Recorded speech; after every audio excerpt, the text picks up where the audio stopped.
what is a word that you would give to parents? Maybe a word of warning? Would you be saying it's not worth it? Pull your kids out, homeschool them? Like, what would your advice to parents be after the journey that you've come through? Homeschool them. Absolutely homeschool Mhm. them. That system is between the time they spend on social media, they spend in the school, they spend with their friends, and then they spend with you. It's like this versus this.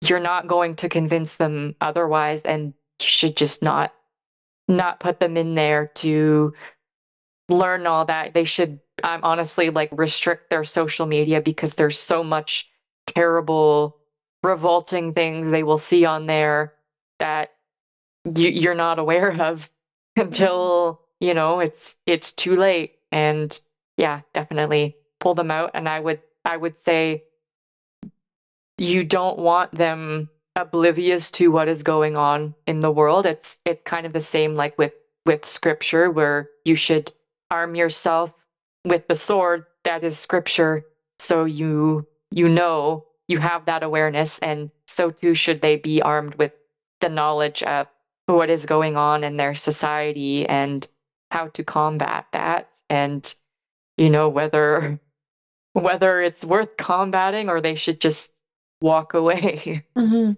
Well, I think that's really good advice. We've been ringing that bell as well. If people wanted to come to Action for Canada in the menu under current issues, we've got Homeschool Revolution, and that's the title. Just click on that, and you'll come to a page that facilitates parents and provides them a breakdown of homeschool associations across Canada. We have already vetted them, and there's conferences, conventions that are coming up or already, I think it's just after spring break. But dig into the community of people that you have around you. Get involved in a church. Churches are opening up schools as well to have true traditional schooling and values and focused on academics. And then, of course, spiritually is shaping a child's heart and mind as well. If you want strong, healthy children, this is definitely the route to go. Now, what would you say to those kids whose parents are maybe a single mom, even who's working two jobs? And like we've always said, take your kids out. You can teach them more in 2 hours at the end of the day or at the beginning of the day if you got shift work or on a weekend, and more in 2 hours than what they'll receive at school. And then at least they're not at risk and exposed to this agenda to indoctrinate them.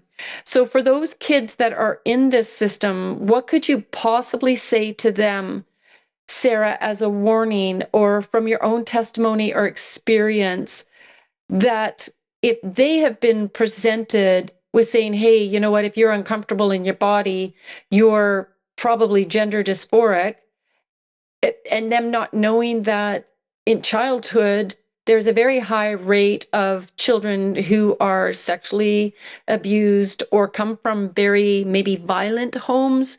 And so they've had childhood trauma and they're not functioning well, have insecurities. They're also ones to get trapped into this. What would you have to say? I would say um, what's going on up here is way more important than anything that's going on anywhere else. So you need to get that sorted first because whether or not I have a powerful testimony to help people, I'm not gonna say that I don't have my regrets still, and Mhm.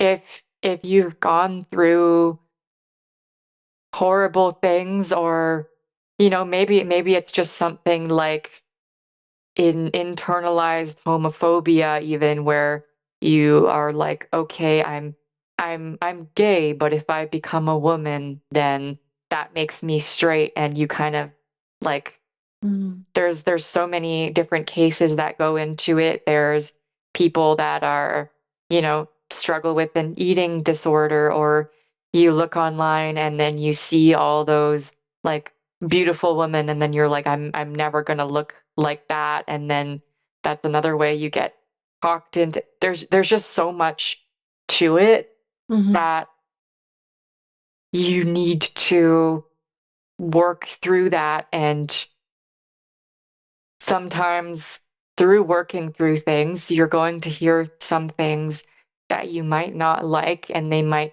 hurt when they're said. It's the same as if, you do something wrong and you don't like to hear that you did something wrong, or you just have to stay humble, stay patient, and work over these things and ask yourself questions like, why do I feel the way I do? Like, set everything aside and don't say, I'm right about this. There's no other option. I'm transitioning. That's it. Like, this is the only way. Don't just set that aside for a minute and run through, what have I been through in my life that has put me Hmm. right here?